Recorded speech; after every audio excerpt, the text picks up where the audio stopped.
축복합니다라고 쓰여 있는데 이렇게 100억이 들어와 있는 겁니다. 예화입니다. 아무도 놀라질 않으시네요. 그럴 일은 없다고 생각하시죠? 여러분들의 통장에 그렇게 100억이라는 단어가 100억이 쭉 찍혀 있고 그 출신자가 축복합니다라는 이 말만 써 있다면 여러분들은 그 돈을 사용하시겠습니까? 사용하지 않으시겠습니까? 우리 청년들에게 이러한 질문을 하면 한 치 앞도 못 보는 요놈들은 그냥 오늘 사용하다 죽자 하고 사용한답니다. 혹시 여러분들도 그런 생각이 드십니까? 100억이 만약에 통장에 들어있다면 여러분 어떤 마음이 들까요? 우선 좋기는 한데 이게 내 돈인지 아닌지 모르기 때문에 어리둥절했을 겁니다. 그렇죠? 그래서 이제 경찰서에 가서 확인을 해봐야 하는 거예요. 축복합니다라고 써져 있는 건데 이 100억이 들어있는데 이거 나 축복하는 거 맞지요? 내 거이기를 바라는 마음으로 이제 얘기하는 거죠. 아마도 갑작스럽게 애굽에서 나온 이 이스라엘의 마음이 바로 이러한 마음이 아니었을까라는 생각이 듭니다. 조상들에게 전해 들어와서 희미하게 알고 있던 그 여호와라는 하나님께서 자신들을 구원하심을 경험합니다. 홍해도 막 가르시고 그리고 최고의 신으로 모셨던 바로까지도 그 홍해에 수장되는 것을 경험하게 되는 거죠. 여호와 하나님의 일하심이 너무도 기쁜데 너무 무섭기도 했을 겁니다. 네, 그만 내려주셔도 괜찮습니다. 그래서 그들의 입에 항상 어떤 말이 흘러나옵니까? 이게 하나님이 내 편인지 아니면 우리도 바로처럼 죽일지도 모른다는 그 생각 때문에 그들의 입에 항상 우리를 광야에서 죽이려고 데리고 왔나 보다. 차라리 애굽에서 죽었으면 좋았을 것을 이 말을 할 수밖에 없었던 겁니다. 왜 그렇습니까? 하나님이 얼마나 좋으신 분인지 또 얼마나 사랑이신 하나님이신지를 경험해 보지 못했기 때문입니다. 이 100억이 들어와도 쓰지 못하고 두려움에 이거 어쩌지 하며 있는 것처럼 구원을 받았음에도 홍해를 이미 건너왔음에도 하나님이 자신들의 편인지 아닌지 몰라 두려움에 떨고 있는 그들에게 하나님께서 내가 누구인지 가르쳐 줄게 하며 자기를 선포하시는 게 무엇입니까? 바로 창세기 1장 1절입니다. 태초에 하나님이 천지를 창조하시니라. 그동안 그들이 알고 있던 신의 개념을 완전히 무너뜨리는 저 한 구절입니다. 왜 그렇습니까? 그들이 섬기던 신은 나일강의 신, 파리 신, 소의 신, 태양 신, 어떤 한 만물 하나하나였습니다. 그렇죠? 피조물 하나하나였는데 지금 하나님께서는 자기를 선포하시면서 소개하시는 게 뭐냐면 태초에 시간, 천지를 공간을 창조하셨다. 시간과 공간을 창조하셨다라는 거죠. 그러니 더 두려웠겠죠. 그런데 그분이 모든 만물을 만드신 후에 또 인간을 만드시고 심히 좋았더라라는 이야기를 들려주시는 거예요. 결국 사람을 위해 모든 만물을 지으셨다라는 말을 성경을 통해 들려주신 겁니다. 그리고 그 모습이 심히 좋았더라는 선포가 되었음에도 불구하고 그들은 어떤 생각이 들었을까요? 그들의 처지가 어땠습니까? 3개월 전에 그들의 처지는 계속 노예 상태였습니다. 400년간 노예 상태였고요. 서로 얼굴을 이렇게 쳐다보면 심히 좋은 얼굴 같지 않은 거예요. 그래서 우라통이 터지죠. 지금 가나안에 들어가지도 못하고 광야에 떠돌이 신세로 있는 자신의 상태가 하나님 이게 심히 좋은 상태입니까?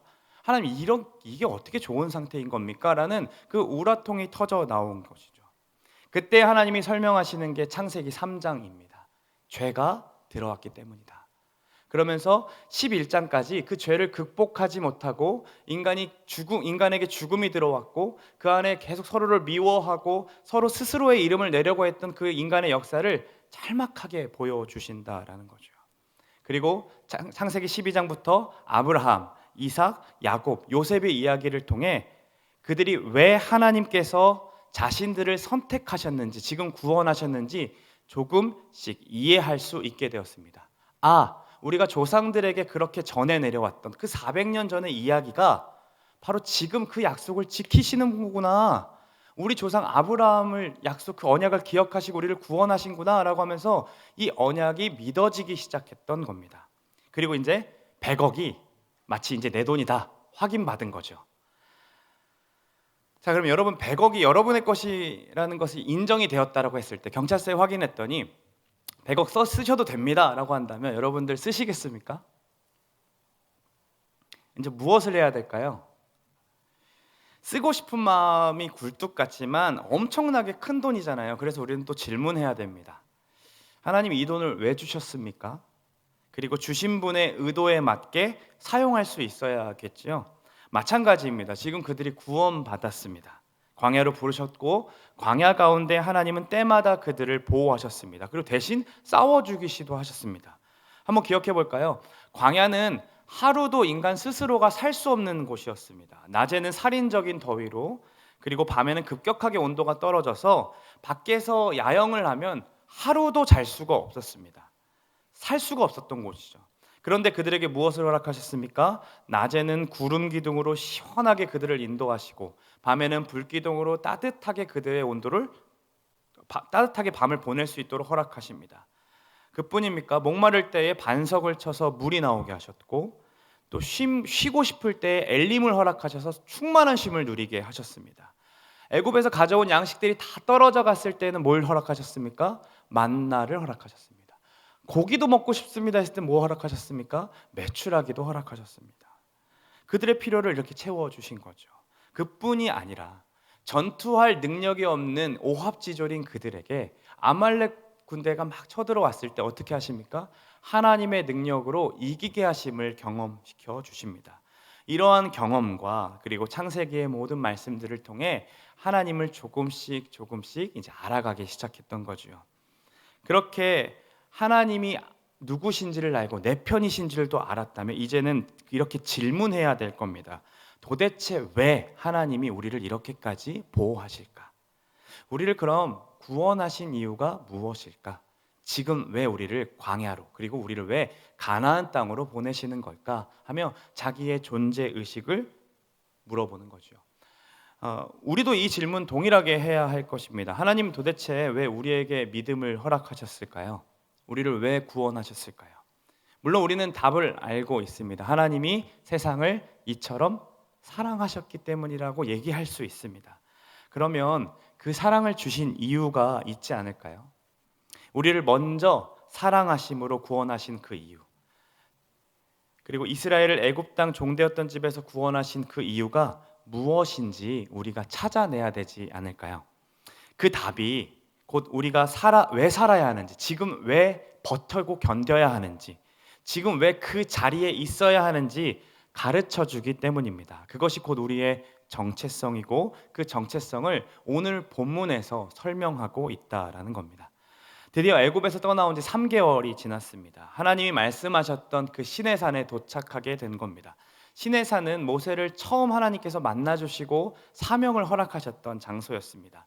그리고 지금 이스라엘을 불러내셔서 이 산에서 나를 섬기게 하겠다라고 말씀하신 장소가 바로 그곳이었는데, 그 시내산에 지금 도착하게 된 겁니다. 그곳에서 하나님은 이스라엘을 어떻게 구원하셨는지를 선포하십니다. 같이 한번 읽어볼까요? 내가 애굽 사람에게 어떻게 행하였는지와 내가 어떻게 독수리 날개로 너희를 엎어 내게로 인도하였음을 너희가 보았느니라. 마치 너희들 내가 어떻게 너희들 구원했는지 알지? 너희들 여기까지 어떻게 왔는지 알지? 한 3개월 한번 돌아봐봐 하면서 독수리 날개로 너희를 업어다가 여기까지 왔어 라고 지금 회상하고 계시는 것 같아요. 그리고 또 5절 6절에 이렇게 나와 있어요. 한 번 더 읽어볼까요? 세계가 다 내게 속하였나니 너희가 내 말을 잘 듣고 내 언약을 지키면 너희는 모든 민족 중에서 내 소유가 되겠고 너희가 내게 대하여 제사장 나라가 되며 거룩한 백성이 되리라. 너는 이 말을 이스라엘 자손에게 전할지니라. 지금 하나님께서 그들을 구원하신 목적을 드러내어 알려주십니다. 이것이 하나님의 꿈이었다라는 거죠. 그게 무엇입니까? 그들이 제사장 나라가 그리고 거룩한 백성으로 만들어주시는 거였습니다. 모세에게 이 말씀을 전해드렸을 때의 이스라엘의 입장은 어땠을까요? 이스라엘은 어떤 생각이 들었을까요? 그들의 개념 속에 제사장이라는 사람은 어떤 사람들입니까? 애굽에서 봤던 제사장들이었을 겁니다. 이방신들을 섬기던 제사장들은 화려한 옷을 입고 모든 권력을 소유했던 사람들이었습니다. 아무나 될 수도 없죠. 신과 소통할 수 있어야 하는 그 영험함이 있어야 했습니다.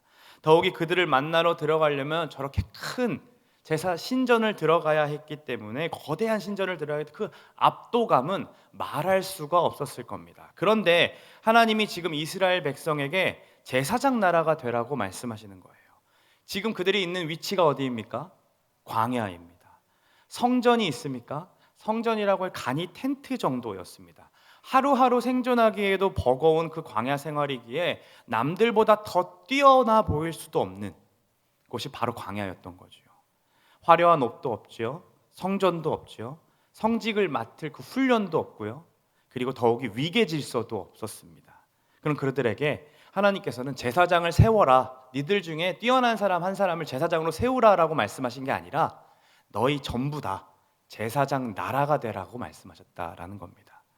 그들은 생각했을 겁니다. 우리는 성전도 없고 예복도 없고 위계 질서도 없는 우리를 제사장이라고요? 우리 모두가 다 제사장이라고요? 그러면 도대체 하나님은 어떤 제사장이 되기를 원하실까?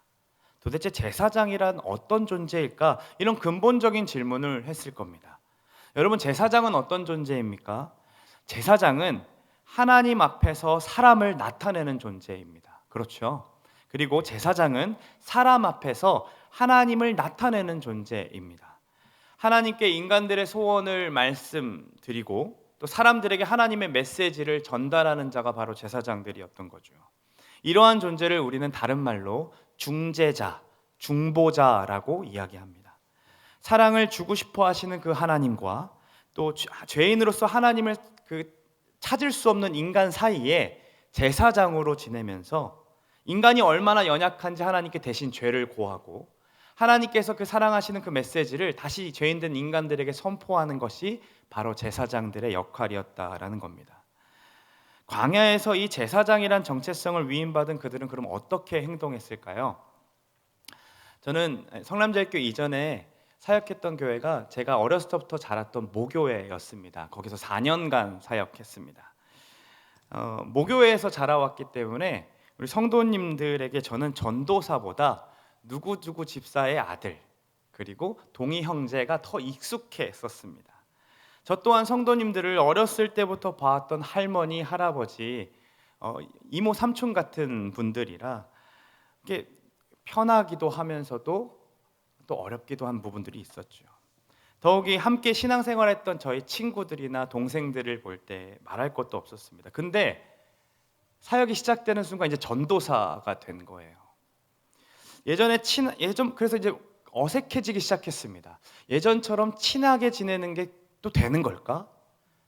벽을 허물어도 되는 걸까? 조금이라도 그래서 선이 좀 있어야 되는 건 아닐까? 괜히 서로가 어려워서 아이고 조전도사님 그러면 아이고 자매님 이렇게 이전보다 말과 행동을 조심해야겠다라는 그 생각이 들면서 계속 그렇게 얘기하는 거죠. 또 어떻게든 책 잡히지 않으려고 어떻게든 사역자로서 인정받고 싶어서 예전에 그 동의의 모습은 없다. 나는 전도사다라는 그 사명을 가지고 어떻게든 그 사역자로서 인정받고 싶어서 애를 쓰면서 그 4년이라는 시간을 사역해 왔습니다. 이처럼 갑작스럽게 주어진 직분이 저 스스로를 조심하게 만들었듯이 이 제사장 나라가 되라는 이 사명을 받은 이스라엘 백성들도 이전과는 다른 태도로 서로를 바라보기 시작했을 겁니다. 또한 자신의 삶에서 일어나는 모든 일들을 무엇과 연관시켰을까요? 하나님의 현존하심을 애써 누리며 그리고 누리려고 했을 겁니다. 물론 광야 생활 하루하루가 너무 힘겹고 버겁기 때문에 매일 하나님의 현존하심, 그 임재하심을 누린다라는 것은 너무나도 어려웠을 겁니다. 그래서 그들에게 또 다시 원망하고 망각한 스스로 하나님을 원망하면서 아휴 하나님 내가 애굽으로 돌아가면 좋아요. 또 버릇처럼 그 얘기를 했을지도 모릅니다. 그럴 때마다 옆에 몇몇 사람들은 제사장이라는 것에 또 감사하면서 그 하나님 말씀에 순종하면서 다시 그들에게 하나님 메시지를 들려주었을 겁니다. 그러면서 서로에게 말과 행동으로 하나님이 어떻게 자신들을 구원하셨는지를 메시지로 전해주었던 것이죠. 그들은 겉으로 보기에 제사장스럽지 않았습니다. 제사장 분위기도 풍기지 않았고 제사장처럼 차려입지도 않았습니다. 또한 제사장처럼 갑자기 말투를 바꾸지도 않았을 겁니다. 그런데 그들은 서로를 위해 하나님께 간구했고 또 하나님의 메시지를 전하면서 제사장 나라가 전혀 될 수 없는 그 환경과 상황 속에서 무엇이 됩니까? 서로에게 제사장이 되어 주었던 겁니다. 이게 바로 이스라엘을 하나님이 구원하신 이유였고 제사장 나라가 되어라는 그 하나님의 명령대로 사는 삶이었습니다. 그런데 이 삶이 가나안 땅에 도착하자마자 그들은 자신들의 사명을 잃어버리게 됩니다. 하나님 말씀대로 그들을 쫓아내고 서로를 위해 하나님께 또 간구하고 서로에게 하나님 말씀을 전해야 되는 것이 그들의 사명이었습니다. 또 하나님이 여전히 왕이시고 현존하고 계신다라는 것을 스스로의 행동과 말을 통해 전해 주었어야 했던 거죠. 그런데 사사기 말씀에 어떻게 이야기하고 있습니까? 같이 한번 읽어볼까요? 그때에 이스라엘의 왕이 없으므로 사람이 각기 자기 소견에 옳은 대로 행하였더라. 하나님이 왕으로 계심에도 불구하고 하나님을 왕으로 여기지 못하게 된 겁니다. 사사를 세우셨고 하나님이 심지어 하나님의 영이 함께 하셨음에도 그 사사들이 하나님을 드러내는 것이 아니라 자기 유익대로 하나님의 영을 사용하는 것, 하나님이 주신 힘을 사용하는 것을 보여주고 있습니다. 왜 이렇게 금세 변하게 되었을까요? 그들에게 가나안 문화가 눈에 들어오기 시작했던 겁니다. 다시 이방신들이 제사하는 모습들, 거대한 성전의 모습들이 보여지기 시작했던 거죠. 또 육체적인 교감을 통해 자신들의 유익을 구하는 그 바알과 아세라를 섬기는 일이 더 매력적으로 느껴졌고 바로바로 응답되는 것처럼 느껴졌을 겁니다. 그에 반해 하나님의 제사장으로 사는 삶은 평생 그렇게 행하며 살아가야 되는 삶이기 때문에 너무 느리고 또 결과가 빨리 보여지지 않고 너무 더뎌 보이는 거죠. 가나안 땅 곳곳에서 발달한 그 문화를 경험하면 경험할수록 그 광야에서 40년간 뺑뺑이를 돌았던 자신들의 삶과 이 괴리감이 느껴지니까 제사장 나라야 라고 했던 그 자부심이 이제는 다 사라지고 저들의 입고 있는 옷에 비해 저들이 갖고 있는 모든 것들에 비해 자신들이 나라가 너무 초라해 보였던 겁니다. 눈에 보여지는 그 문화 때문에 하나님의 임재의식이 사라지게 되고 내 소유다, 내 백성이다 라고 했던 그 하나님의 음성에 만족했던 그 시간들이 다 잊어버리게 되는 거예요. 그렇게 어떻게 됩니까? 정체성 또한 잃어버리고 그저 우상을 섬기며 하루하루 살아가는 자들이 되었다라는 겁니다. 생각해보면 우리는 100억보다 더 큰 구원을 선물 받았습니다. 그러나 구원의 기쁨보다 우리 안에는 25만 원의 재난지원금이 차 있는 것이 너무나도 행복합니다. 저만 행복합니까? 처음 교회에 나와서 기도하고 말씀을 들었을 때 그렇게 좋았던 때가 없었습니다. 너무 좋아서 주일뿐 아니라 시시때때로 기도실에 와서 하나님께 기도하고 찬양하고 말씀을 보며 지냈던 저 우리 다 있지 않습니까? 그런데 언제부턴가 나중에 좀 시간이 생기면 아니 코로나만 끝나면 이라는 말로 우리 삶에서 제일 먼저 뒤로 미루어내고 있는 것이 이 말씀과 기도가 되어버렸다는 현실이 너무나도 안타까운 거죠.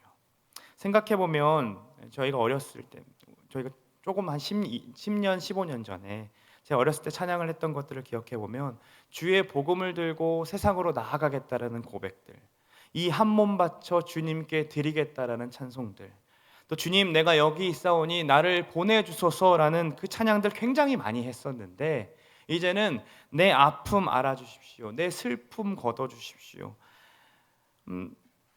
또 내 모습 이대로 사랑하시네, 이런 찬양들 너무 좋아하는 거예요. 이런 찬양들을 더 자주 부르다 보니까 내 생명 주님 앞에 드리리라 라는 이런 고백이 잘 안 되기까지 하는 제 모습을 발견하게 됩니다. 북한 땅, 소외된 지역 가서 선교하라는 그 선교의 사명은 그냥 사명이 있는 목사들만 하는 것이지 나는 그냥 이곳에서 최선을 다하면 된다라고 생각하면서 합리화시키는 제 모습을 또 발견할 때도 있습니다. 혹여나 하나님이 오지로 보내실까 봐 하나님 어디든 괜찮습니다, 저를 보내십시오라는 기도가 이게 안 나와요. 하고 싶지가 않은 거예요. 혹시나 보내시면 어떡하지? 라는 생각 때문에. 여러분 어떠십니까? 스스로를 평신도라고 지칭하면서 하나님이 주신 그 아름다운 정체성을 낮게 여기고 선교적 삶을 사는 것, 또 제사장의 삶을 감당하는 것, 그건 기도 많이 하시는 분들이나 하는 거지, 훈련 많이 받으신 분들이나 하는 거지라고 하면서 자꾸 미루어내고 있지는 않으십니까? 기도해야 하는 사명이 있죠. 복음 전해야 되는 사명 우리가 알고 있습니다. 우리에게 주셨다라는 거 분명히 알고 있다라는 거죠. 그런데 나중에 시간이 많으면, 여유가 있으면 이라고 말하면서 우리가 자꾸 피하고 자꾸 뒤로 밀고 있지는 않습니까? 또 나만 그렇게 산다고, 내가 그렇게 살아봤는데 안 바뀌더라, 내가 제사장처럼 그래 살아보려고 내 가족들도 품고 섬겨봤는데 안 바뀐, 도무지 바뀌려고 하지 않는 가족들 때문에, 도무지 나아지지 않는 상황들로 인해 기도해도 안 된다고, 신앙생활 열심히 해봤는데 좋은 것 하나 없다라고 생각하고 있지는 않습니까? 이스라엘은 이렇게 점차 세상의 문화에 물들어가면서 하나님의 정체성을 잃어가기 시작했고, 제사장 나라의 그 사명을 스스로 포기했습니다.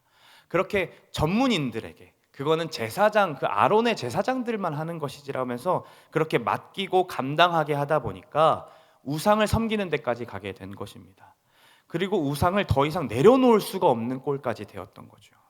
그리고 아주 하나님을 형식적으로 섬기게 되고 하나님의 임재하심을 느끼지 못하게 된 것입니다. 그들의 상태가 어떠하였는지 선지서 말씀에 이렇게 기록되어 있습니다. 함께 읽어볼까요? 내가 너희를 기름진 땅에 인도하여 그것의 열매와 그것의 아름다운 것을 먹게 하였거늘 너희가 이리로 돌아와서는 내 땅을 마음을 더럽히고 내 기업을 역겨운 것으로 만들었으며 제사장들은 여호와께서 어디 계시냐 말하지 아니하였으며 율법을 다루는 자는 나를 알지 못하며 관리들도 나에게 반역하며 선지자들도 바알의 이름으로 예언하고 무익한 것들을 따르느니라. 지금 제사장, 율법을 다루는 자, 관리들, 선지자 다 무너져가고 있는 것을 보게 되는 거죠. 가나안 땅으로 인도받았고 그것이 하나님께서 소산을 허락하셨지만 하나님이 주신 그것의 감사함을 잃어버리게 된 것입니다. 종교 지도자들이며 권력을 지닌 자들이 다 하나님을 찾지도 않고 반역하며 우상들을 따랐다라는 거죠. 그뿐 아닙니다. 이사야 말씀을 보면 백성들도 이렇게 행했다고 합니다. 같이 한번 읽어볼까요? 소는 그 임자를 알고 나귀는 그 주인의 구유를 알건만은 이스라엘은 알지 못하고 나의 백성은 깨닫지 못하셨도다. 슬프다 범죄한 나라요, 허물진 백성이요, 행악의 종자요, 행위가 부패한 자식이로다. 그들이 여호와를 버리며 이스라엘의 거룩하신 이를 만홀히 여겨 멀리하고 물러갔도다. 거룩한 나라다, 내 백성이다, 내 소유된 백성이다 칭했던 그들은 하나님을 주인으로 여기지 않았습니다. 그들은 여호와를 버렸고 하나님을 만홀히, 즉 혐오하고 경멸하게 여겼다라고 합니다. 광야에서 하나님의 부르심을 따라 서로에게 하나님의 일하심을 느끼게, 하나님이 일하고 계심을 느끼게 해줬어야 했는데 모양새는 여정했음에도 불구하고 말과 행동으로 하나님 메시지를 전하지 않았던 것이죠. 그냥 사명을 다 포기해버렸던 겁니다. 그리고 어쩔 수 없었더라고, 우리가 쫓아내지 못했다라고, 어쩔 수 없었다라고 계속해서 얘기했던 거죠. 아니 더 뻔뻔하게 선지서 말씀을 보면 하나님, 우리가 언제 하나님 예배하지 않았습니까? 언제 우리가 하나님 버렸습니까? 라고 하는 그 말을 우리 선지서 말씀을 통해 볼 수 있습니다. 그래서 성경을 보면 하나님이 이 현상을 보시면서 이상하게 여기시는 구절이 나옵니다. 그들이 우상을 섬기는 것을 보면서 이상하게 여기신 것이 아닙니다. 바로 이것 때문이었습니다. 같이 한번 읽어볼까요? 여호와께서 이를 살피시고 그 정의가 없는 것을 기뻐하지 아니하시고 사람이 없음을 보시며 중재자가 없음을 이상히 여기셨으므로 자기 팔로 스스로 구원을 베푸시며 자기의 공의를 스스로 의지하사. 무엇을 이상하게 여기셨다고 합니까? 중재자가 없음을 이상하게 여기셨다는 겁니다. 공의가 없고 정의가 실현되지 않는 세상을 바라보시면서 하나님께 죄를 고해주고 백성들의 죄를 고하면서 하나님의 진노를 막을 만한 그 중재자가 시대마다 있어야 하는데 없는 것이 이상하다라고 여기셨다는 거죠. 또 예레미야서를 보면 하나님께서 이렇게 중재자를 찾고 계시는 대목을 볼 수 있습니다. 너희는 예루살렘 거리로 빨리 다니며 그 넓은 거리에서 찾아보고 알라. 너희가 만일 정의를 행하며 진리를 구하는 자를 한 사람이라도 찾으면 내가 이 성읍을 용서하리라. 하나님께서 찾으시는 사람이 누구입니까? 정의를 행하며 진리를 구하는 자입니다. 주일에 나누셨던 말씀처럼 개인적으로의 삶 가운데 정의를 행하고 집단적으로 의롭게 행할 자들이 지금 없다라는 겁니다. 돌이켜 하나님께 나아가 그 백성들의 죄를 끌어안고 자신의 죄로 여기면서 하나님께 죄를 고백할 자가 없다라는 거죠. 하나님께서 이상하게 여기십니다. 나로 하여금 재앙을 막을 만한 중재자가 어떻게 하나도 없는 거냐고. 예레미야야, 너 빨리 한번 가봐, 좀 찾아와봐 하는데 없다라는 거죠. 찾아보고 찾아봐도 없었다라는 겁니다. 잘 생각해 보시면 하나님께서는 시대마다 중재자를 두셨습니다. 소돔과 고모라의 죄악이 너무나도 심해서 하나님께서 심판하실 때에 아브라함을 찾아가셔서 하나님께서 아브라함아, 내가 하려는 일을 너에게 숨기겠느냐라고 말씀하십니다. 이 얼마나 친밀한 이야기입니까? 그때 아브라함에게 소돔과 고모라를 멸망한다고 했을 때 아브라함이 뭐라고 기도합니까? 하나님, 의인 50명이 있으면요, 그리고 10명까지 내려가서 하나님께 그렇게 구했습니다. 출애굽 당시에 그들이 금송아지를 섬겼을 그때에도 내 백성이 목이 곧은 목소리, 얘네 다 멸하고 너를 통해서 다시 백성을 세우겠다라고 말씀하셨을 때 모세가 그 얘기를 듣고 뭐라고 합니까? 하나님 잘 생각하셨어요. 더럽게 얘네들 말 안 들어요, 이렇게 하셨습니까? 아니죠. 하나님 앞에 다시 구하고 기도하면, 하나님, 멸망시키시려고 지금 이 광야로 오신 겁니까? 하나님, 아브라함과 야곱과 이삭과 세운 그 언약을 기억해 주시고 이들을 다시 회복시켜 달라고, 용서해 달라고 그 모세가 하나님께 구합니다. 그래서 하나님께서 그 기도를 들으시고 여호와께서 뜻을 돌이키사 말씀하신 화를 그 백성에게 내리지 아니하셨다라고 성경에 기록되어 있습니다. 사무엘도 백성들을 향해 이렇게 설교했습니다. 나는 너희를 위하여 기도하기를 쉬는 죄를 여호와 앞에 결단코 범하지 않는다. 그는 자신의 사명, 그 제사장으로서의 그 가장 큰 일이 하나님께 백성들을 위해 기도하는 것이라고 여겼습니다. 죽을 때까지 범죄한 이스라엘과 사울 왕을 보면서 얼마나 그가 마음이 아팠을까요? 그러나 기도하는 것을 쉬지 않았다라는 겁니다. 우리가 계속 살펴보고 있는 그 느헤미야도 하늘을 향해 백성들의 죄를 고하며 하나님께 구하는 모습을 우리가 볼 수 있는 거죠. 구약 곳곳에서 시대마다 하나님은 사람과 함께 하셨고 그 사람이 그 하나님의 뜻을 알아 세상의 그 죄악들을 슬퍼하며 죄를 고하는 그 중재자로 삼아 주셨습니다. 그리고 그들의 기도를 들으시고 하나님께서는 자신의 뜻을 돌이키셔서 그 하나님의 원뜻, 그 사랑을 흘려보내고 싶으셨던 그 하나님의 뜻을 그 중재자들의 기도를 통해 하나님께서 흘려보내셨다라는 겁니다. 그래야 더욱이 무너져가는 시대 속에 분명히 중재자가 있어야 하는데 중재자가 없는 것이 하나님 이상히 여기셨다라는 거죠. 그런데 하나님께서 이상히 여기셨다라는 것으로 그치지 아니하십니다. 어떻게 하십니까? 이사야 말씀을 보면 스스로 자기 팔로 구원하시니라 라고 말씀하십니다. 그게 어디서 실현됩니까? 바로 우리의 죄를 대신하여 죽으신 그 십자가 위에서 실현되었습니다. 예수님 한번 기억해 보세요, 여러분. 십자가 위에서 그분이 무엇을 하셨습니까? 무지하여서 예수님을 보면서도 끝까지 예수님을 모욕하고 욕하고 있던 그들이 있었습니다. 그때 예수님 한마디 한마디 내뱉는 것이 너무나도 힘듦에도 불구하고 그렇게 내뱉으신 한마디가 뭐였습니까? 아버지, 저들을 사하여 주십시오. 자기들이 하는 것을 알지 못합니다. 기도하셨습니다. 중재자로서 기도하셨습니다. 그분은 우리의 진정한 대제사장으로서 자신의 육체를 내어주심으로 하나님을 직접 만날 수 있도록 그 새로운 살 길을 열어주셨다고 히브리서 10장에 이렇게 나와 있는 거죠. 자기 생명을 죄인된 우리에게 주심으로 우리를 다시 거룩한 나라요 소유된 백성으로 삼아 주셨습니다. 그리고 다시 그 화려한 옷 대신에 무엇을 입혀주십니까? 거룩한 옷을 우리에게 입혀주십니다. 그리고 자녀가 되는 권세를 허락하셨습니다. 거대한 성전 대신 무엇을 허락하십니까? 직접 하나님의 영, 그 거룩한 영을 우리에게 허락하시사 우리의 육체를 거룩한 성전 삼아 주셨습니다. 오늘 본문을 보면 하나님께서 내 소유가 되겠고 제사장 나라가 되겠다라는 그 조건에는 내 언약을 지켜 행하면이라는 말이 달려 있습니다. 그러나 언약을 우리 스스로 지키지 못함을 아시기 때문에, 우리가 얼마나 죄인인지를 아시기 때문에 우리 하나님께서 직접 우리 가운데 오셨고 우리를 위해 죽으심으로 이 사명을 다시 우리에게 허락하셨습니다. 그리고 베드로를 통해 이렇게 선포하셨죠. 같이 한번 읽어볼까요? 그러나 너희는 택하신 족속이요 왕같은 제사장들이요 그의 소유가 된 백성이니 너희를 어두운 데 불러내어 그의 기이한 빛에 들어가게 하신 이의 아름다운 덕을 선포하게 하려 하심이라. 왜 하나님께서 목숨까지 내어주셔서 우리를 구원하셨다라고 말씀하고 계십니까? 광야에서 허락하셨던 그 첫 사명, 우리에게 다시 허락하시기 위함이었습니다.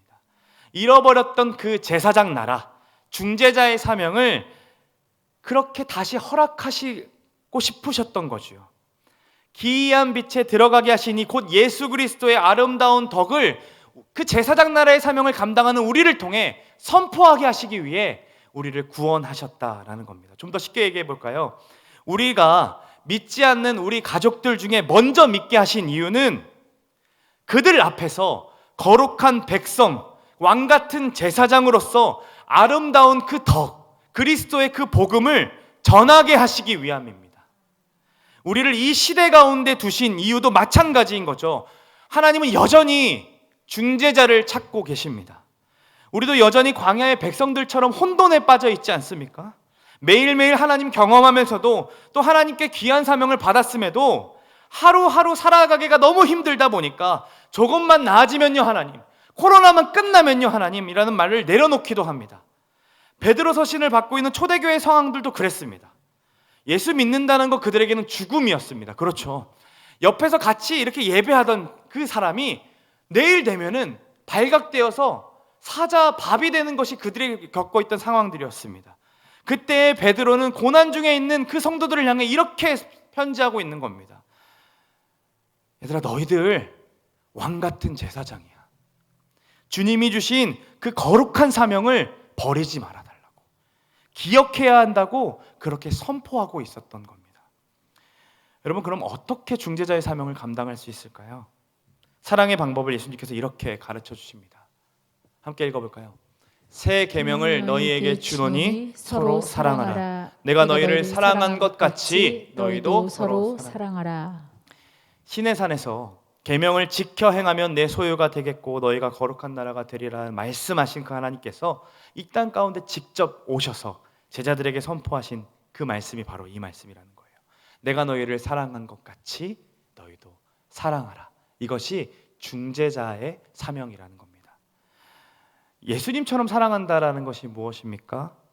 십자가를 감당하고 그 십자가 위에서 아무것도 모르는 그 무지한 백성들을 향해 기도한다라는 겁니다.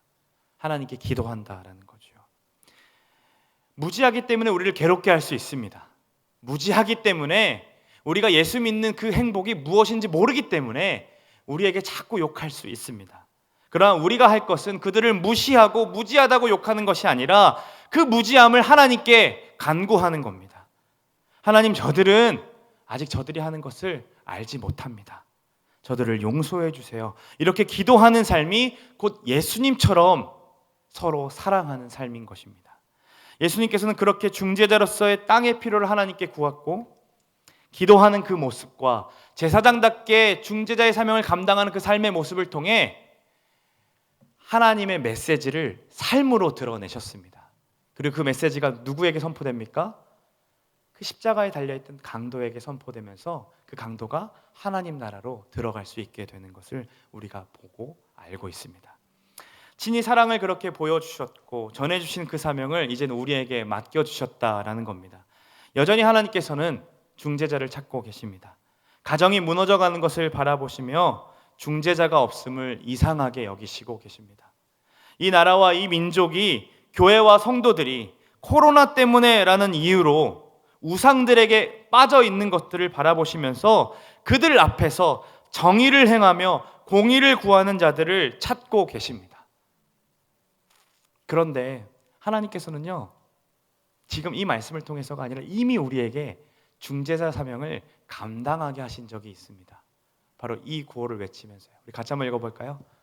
성남이여 안심하라. 우리가 기도하고 있다. 이 문구 외치고 싶으면 어떻게 해야 됩니까? 기도해야 합니다. 저는 이 문구가 정말로 제사장 나라의 삶을 잘 담고 있다고 생각합니다.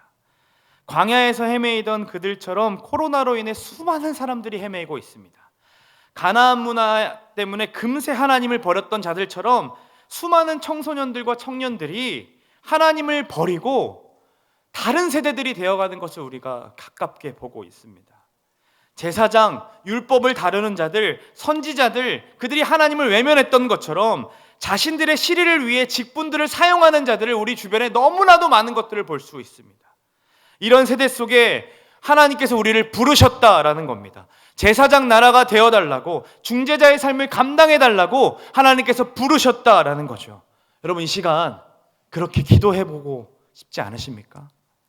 코로나 장벽, 기도로 돌파하라는 이 문구가 단순히 우리 개인의 상황만 돌파해내는 효력을 가진 문구가 되지 않기를 소망합니다. 개인의 상황을 넘어서서 우리 주변의 이웃들을 가로막고 있는 그 장벽, 우리의 기도로 돌파해내는 그 역사가 우리 주변에 일어나기를 간절히 소망합니다. 우리 교회가 아름다운 덕을 선포해야 하는데 막고 있는 그 담이 있다면 우리가 기도해 나갈 때 돌파해가는 그 지혜를 하나님께서 허락해 주시기를 간절히 소망합니다. 정말로 기도로 돌파해 봤으면 좋겠습니다. 우리 나라가, 우리 민족이 죄악 가운데 거하는 것을 남의 일로, 또 정치 탓으로 돌리는 거 이제 그만하고, 하나님, 우리의 잘못입니다, 우리가 기도하지 않았기 때문입니다 하며 그 중재자의 사명을 감당하는 우리 모두가 되기를 간절히 소망합니다. 우리 같이 이 찬양 하나님 앞에 고백하며 하나님 다시 우리가 품고 기도하겠습니다. 다시 그 제사장 나라의 사명 감당하겠습니다. 하나님께 고백하는 시간 되기를 소망합니다.